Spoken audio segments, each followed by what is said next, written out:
The supertechnology of ancient civilizations that became a myth by those who were enlightened, the luminaries. A veil of mystery covers the depths of history to this day, provoking imagination, curiosity, and scientific interest. Ancient myths and ancient rock paintings, strange reports by historians and chroniclers of those times, but also modern scientific evidence that comes to give another meaning or sometimes confirm ancient beliefs, create a multifaceted whole that faintly conveys from the depths of centuries the strong pulse of ancient civilization, which to its greatest extent remains unexplored and unknown even today. Perhaps it would not be utopian to try to find behind the allegory of myths the end of the thread that leads to an unknown truth. After all, this same utopia led by Schliemann, the archaeologist, to discover the discovery of Mycene and even the city of Troy, Evans to the discovery of the palace of Knossos in Crete, etc., of the Minoans. The ancient myths, whether they are Greek, Persian, Indian, Egyptian, Native American, etc., according to several scholars, convey a perception that seems absurd to us, that human history did not follow a linear course from a primitive civilization to a more advanced one, but conversely, the ancients were more advanced than we are today. But a conversely spiraled course from an ancient advanced civilization in a continuous decline until the time when that mythological record existed, and then the rise began again, and so on, like a reset.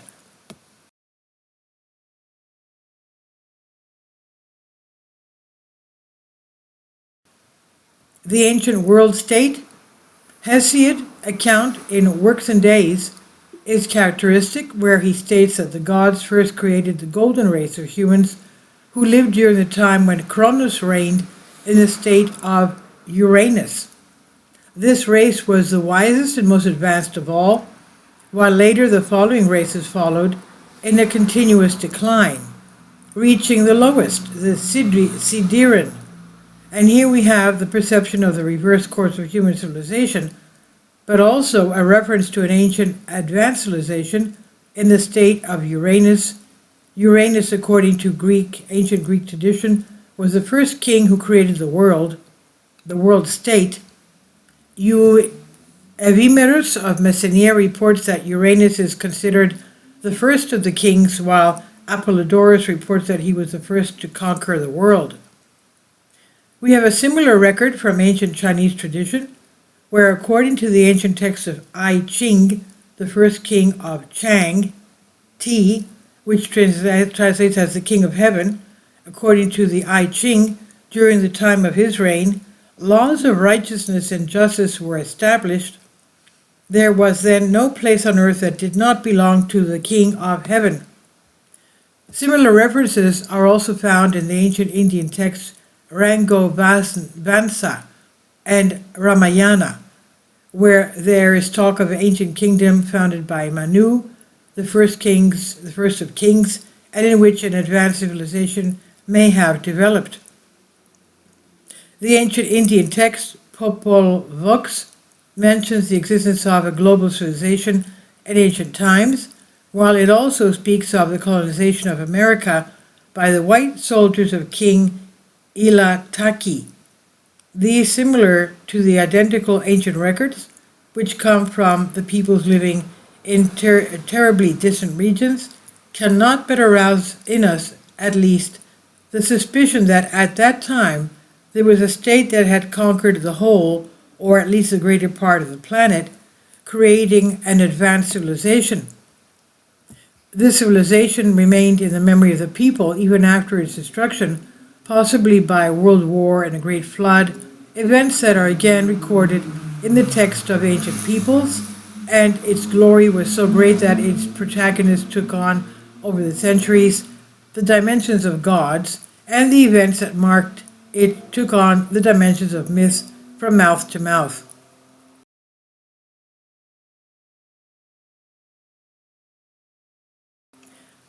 Let's remember most people at that time were, farmers or travelers and illiterate. Now, the reason for the deification of these persons can be easily understood by a reader of ancient texts, since very many chroniclers, historians, and writers of that era speak of gods and describe the incidents of their lives as if they were historical persons and historical events. Unfortunately, a detailed record of the history of that ancient civilization has not reached our hands. One of the reasons is the disappearance of the overwhelming majority of ancient records, with the burning of the libraries of Alexandria, Constantinople, and other ancient cities, which deprived us of a valuable treasure of knowledge. It's worth remembering that the Library of Constantinople burned for a whole week, and this information alone makes us shudder when we consider the number and extent of the written monuments that disappeared in that fire. And unless some sporadic reports have reached us to this day, which, in combination with various paradoxical archival archaeological findings and various findings of scientific research, can faintly convey to us the pulse of that civilization. The aim of this article is not to represent the history of that era, but to convey a part, as much as limited space allows, of the multitude of elements that remain unexplained, or at least incompletely interpreted by conventional history, and if they do not prove, at least create suspicion for the existence of a civilization perhaps more advanced and evolved than ours. Indications of a high technology. It's natural that the history of a civilization that is estimated to have existed 10,000 years before the birth of Christ and disappeared from a cosmogenic catastrophe was shrouded in the mist and glamour of myth, which is also the most important indication of its existence. The generations that lived in the years following the catastrophe were divided into the people of the priesthood, who had in their possession the ancestral knowledge along with some of the remains of the ancient technology, and the great mass of ordinary people, and the memories that they preserved from the years of prosperity, surrounded them with the protective cover of mythology. Mythology abounds with references to the terrible weapons of the gods, to their flying chariots, to automatic machines and war monsters, to the magical powers that built enormous buildings or demolished invisible walls, to the travelers of the sky and the stars. Surely all of this can be creations of the imagination. And so this imagination is, however, similar, almost identical, among various people, and since there are archaeological findings that cannot be adequately explained unless they are considered as a depiction of the reality hidden in the myths, since there are historical testimonies that hint at the use of technology that was unconventional for the time, during ancient testimonies, construct things that until now we consider objects that we only encounter in myths. Therefore, it's natural to suspect that mere imagination does not constitute a satisfactory and adequate explanation. Ancient myths and texts are full of references to flying vehicles that were used for various purposes. No matter how many of them we record, we will not be able to avoid leaving a significant number out. However, it is worth quoting some typical cases where a suspicious researcher can discern many things behind the allegory. A typical example is the myth of Triptolemus with the goddess Demeter. This is a myth of the Eleusinian mysteries, according to which the goddess Demeter, the goddess of agriculture, after a journey with her flying fiery chariot pulled by winged dragons, landed on a laughing rock in Eleusis. She then handed over the same winged chariot to one of the four kings of Eleusis, Triptolemus, who flew away and was absent for many years with the aim of teaching other peoples the art of sowing wheat and reaping the fields. The toponym of the region, Eleusis, is shockingly similar to the word Eleusis, which could indicate the arrival. Eleusis meaning landing, the arrival from the skies, landing. So the arrival of the goddess Demeter with her flying chariot.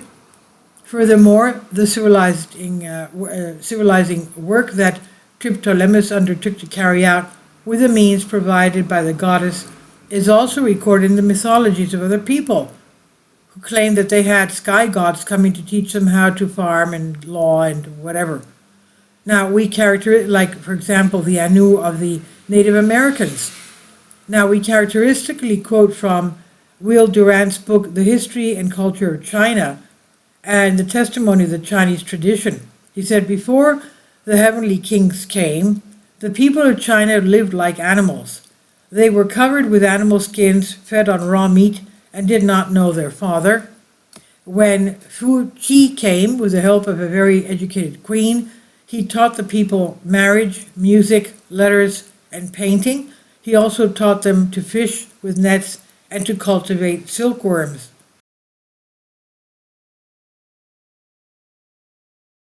After Fu Qi's death, his work was continued by Zheng Mug. He invented the plow, agriculture, trade, medical science, and how to cure people with herbs. We have, end quote. Now we have representations of the chariot with winged dragons in a multitude of ancient vases. We also encounter such a chariot in Euripides' tragedy Medea, in which the tragic child murderer departs at the end of the play. This kind of directorial interventions aroused curiosity, since their theatrical performance was particularly difficult for the time and would certainly have caused many problems. Using flying chariots in the theater. Now, the obsession of the creators, and especially Aeschylus, who was another playwright, with the use in the theater of winged chariots, flying people and animals, as well as the strange clothes with the famous cawthorns, that's large boots that strongly resemble those of today's astronauts, indicates the desire of the tragedians to become faithful to the writings of the myths, or at least the attempt to indirectly convey to the public some hidden truths about one case negating the other. In Aeschylus' tragedy Prometheus Bound, we see Oceanus and his daughters coming to Prometheus leading with the wheel without bridle a four-legged bird. In the fragments that have survived from the tragedy Sphinx, we see him speaking of a bird that has a clawed hand and warlike one with a pole, while in Agamemnon the command is characteristic. The dogs, the bold ones, where they fly in the air, let go. Aeschylus' possible obsession with revealing certain secrets to the audience through symbolism may also explain his persecution by the priesthood of the time on the accusation that he was bringing the secrets of the Eleusinian mysteries to the stage, and perhaps also his unsolved murder. The four-legged bird referred to in Prometheus Bound is found in many ancient depictions, as well as in the text from various peoples. A characteristic passage is the description of Ezekiel in the Old Testament, where he speaks of an animal with four legs, and he says, and their legs were straight, and their feet were feathered, and sparks were like burnished bronze, and their wings were light. End quote. The prophet saw the vehicle emerge shining completely through a cloud of dust.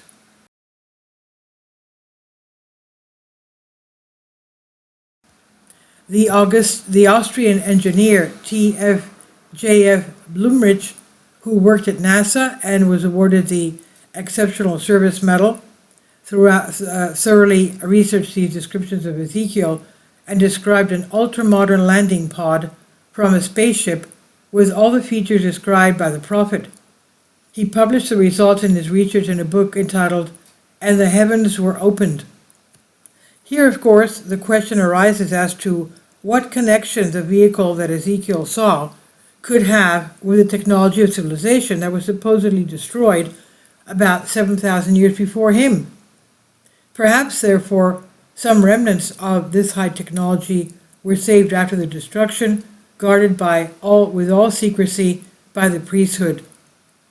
Only some of the initiates in the ancient mysteries had knowledge of them. An additional fact that stems from tradition and from the texts of ancient authors are the journeys beyond Earth. There are many references in the myths about the solar chariots with which various heroes traveled, with the most characteristic being the myth of the journey of Phaethon, and furthermore the references to the astronomical subjects by various philosophers initiated into the mysteries exceed the limits of knowledge, which according to conventional history they should have. Characteristic is the reference of Socrates in Plato's Phaedo, where he speaks of the spherical shape of the earth, described it as seen from above, and says that what we see as the sky is not the real one, but when we go outside it, outside the atmosphere, we see its real image. A series of ancient rock paintings pose to the bona fide researchers the question of whether what is said about the space journeys of that era are not just fairy tales. Some rock paintings, if seen and interpreted in a certain way, show figures of astronauts. Such have been found on Mount Pangeo in Thrace of northern Greece, and in Val Camonica in Italy, in Kimberley in Australia, and in many other places. All these inexplicable elements for scientists are an important indication of an advanced ancient civilization.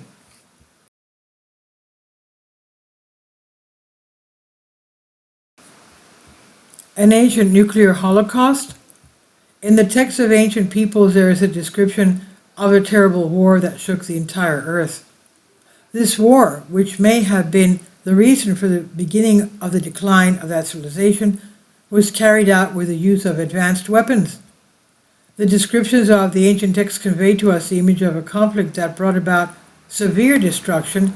That ancient conflict most likely ended in the nuclear holocaust. It seems extreme, but reading the description of ancient traditions, one cannot help but think of such a possibility. A reference to a missile that enclosed within it the power of the universe, to a white light glow and an unprecedented fire that poured everywhere, to a deadly dust that covered those who were saved from a disaster, can hardly go unnoticed. It's worth noting, quoting the text of the peoples, in which, among other things, the reader can distinguish the great similarities that exist and draw his own conclusions. From Hesiod's Theogony, where the description of that terrible war between the gods and the Titans is made, we quote the following characteristic passage. The earth and the boundless sea boiled, and the Titans were enveloped in a hot breath, and as a flame rose to the sky, no matter how brave they were, the Titans were blinded. They were blinded by the white light from the lightning, heat, unprecedented fire were pouring everywhere, and what I saw, the eyes, the ears that heard, were as if heaven and earth had merged. The researcher could well suspect that the thunderbolt of Zeus, which was the weapon that gave the victory to the Titanomachy and the gods, was in reality no different from today's nuclear bomb. Even more characteristic is a description found in the Indian text Popol books. An iron thunderbolt fell from heaven to earth. The bodies of the men of the Vrishna and Achika tribes became unrecognizable. Their hair and nails had fallen out. The feathers of the birds changed color. The food was poisoned, and those people who were saved from the disaster were covered with a deadly dust. The Indian Bible, Mahabharata, says about this, it was a missile that enclosed within itself the power of the universe. It was a column of smoke and flame, brilliant as 10,000 suns, that rose with all its power. It was a new and unknown weapon, an iron thunderbolt that reduced the ashes, the race of the Vishnus and the Andakas. The bodies were burned and no one could recognize them. The hair and nails fell from the bodies. The birds turned white. A few hours later, all the food was contaminated. To escape this fire, the soldiers fell into the rivers with their clothes and weapons. A hot wind began to blow. The universe was enveloped in such heat as if it were sick with a strong fever. The elephants and other animals of war were struck by the force of the weapon. the waters became so hot that everything living in them caught fire.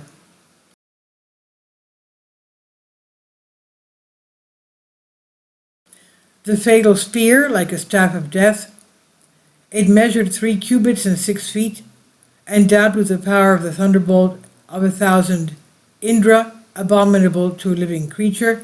The amazing similarity of the description of Popol Vuh and Mahabharata, but also the provocatively similar names of the tribes, Vrishnas and Agnikas, and the one on one hand, and Vrishnas and Andakas on the other, lead us to the conclusion that this is not excluded that these two texts describe the same event.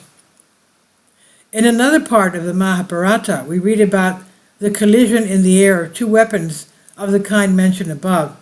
The two weapons meet each other in midair, then the earth began to tremble, with all its mountains and the sea and the trees, and all living creatures were burned by the energy of the weapons and were badly affected. The heavens were on fire, and the 10 corners of the sky were filled with smoke. The Old Testament describes the destruction of Sodom and Gomorrah, can also be characterized as a mythological description of the suffering of that great war, and the Lord rained upon Sodom and Gomorrah brimstone and fire from heaven, and destroyed those cities and all the plain. Another interesting fact that ancient traditions convey to us is that of the construction of the famous thunderbolt of Zeus by the Cyclops. According to ancient Greek mythology, the Cyclops were the ones who created this invisible weapon, which they gave to Zeus to defeat the Titans. From the comments of Artemidorus, we read the opinion of Eratosthenes, who maintains that the conspiracy of the gods against the Titans took place in the sacrifice room where the Cyclops were constructing the terrible weapon, having a cover over the fire so that he would not see the power of the lightning. Are we talking here about the nuclear plant, a nuclear plant whose walls protect the workers in it from the power of the lightning, and whose scientists, who would obviously wear a peculiar uniform with a helmet, which gave them a different image, a strange image that we call Cyclops by mythology? This is a rather bold hypothesis, but also quite probable if one takes into account the above description, and as well as a 10,000-year-old rock painting found in a cave in the Tassili Valley on the edge of the Sahara Desert, which shows the figure of a man dressed in a strange uniform, strongly reminiscent of that of astronauts or workers in a nuclear plant. The helmet of the uniform brings to mind the description of a cyclops, since it has one round skylight on its forehead to allow vision. The destruction and the hidden remains.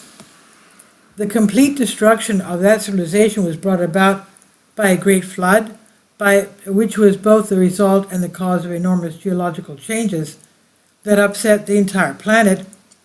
Ancient texts refer extensively to that flood, as well as to earlier ones, and according to some modern theories, in 9654 BC,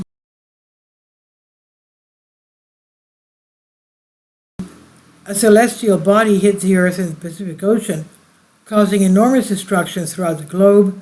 This date is not far from that given by Plato in Timaeus for the sinking of the continent of Atlantis. This disaster must be identified with the one referred to in the Greek mythology as the deluge of Deucalion, also known as Noah.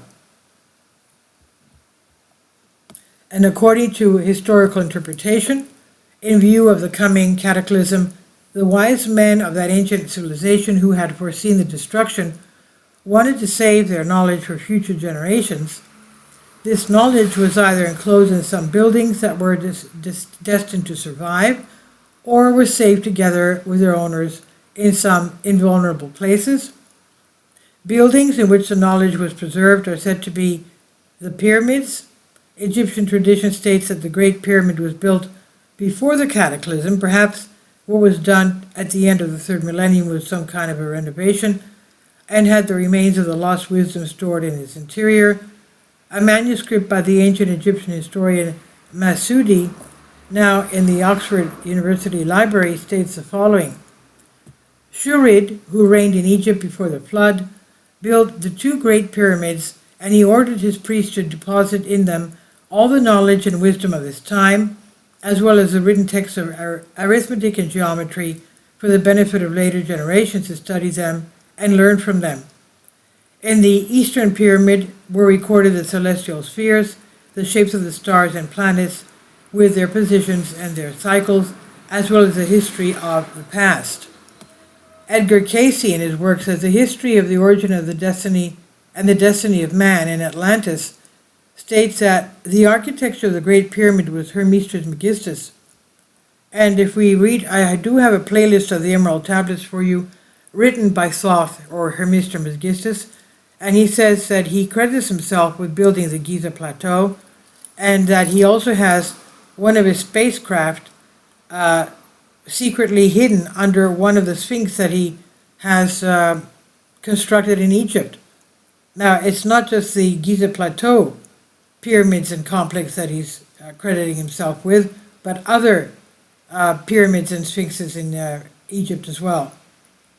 Now, Edgar Cayce says that the Great Pyramids builder was Hermes, while for the Sphinx it stated that it was built around the 10th millennium BC. That's 12,000 years ago. The construction of the Great Pyramid by Hermes in order to store scientific knowledge there is also supported by the Arab historian Ibn Balushi, and according to tradition, the Sphinx hid the solution to some great enigma. On March 22, 1993, at exactly 11:05, a mini robot of the German engineer Dr. Rudolf Gantenbrink, discovered inside the Pyramid of Cheops at the end of the 59.85-meter corridor sealed by archaeologists. He found a secret door. The distance from the point of this door to the outside of the pyramid is 17 meters.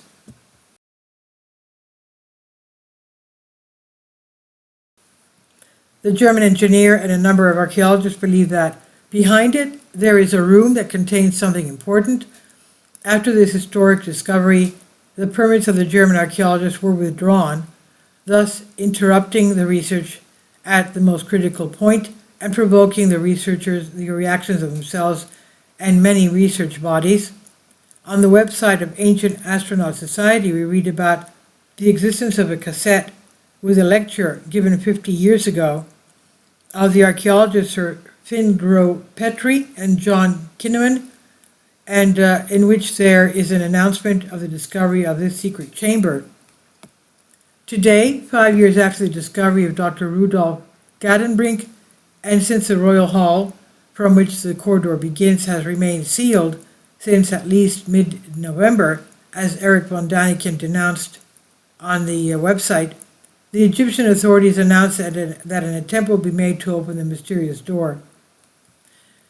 In the German newspaper Die Welt, in the issue January 29, 1998, reports that by mid-March the archaeologists believed they would have access to the secret chamber, but it has not happened.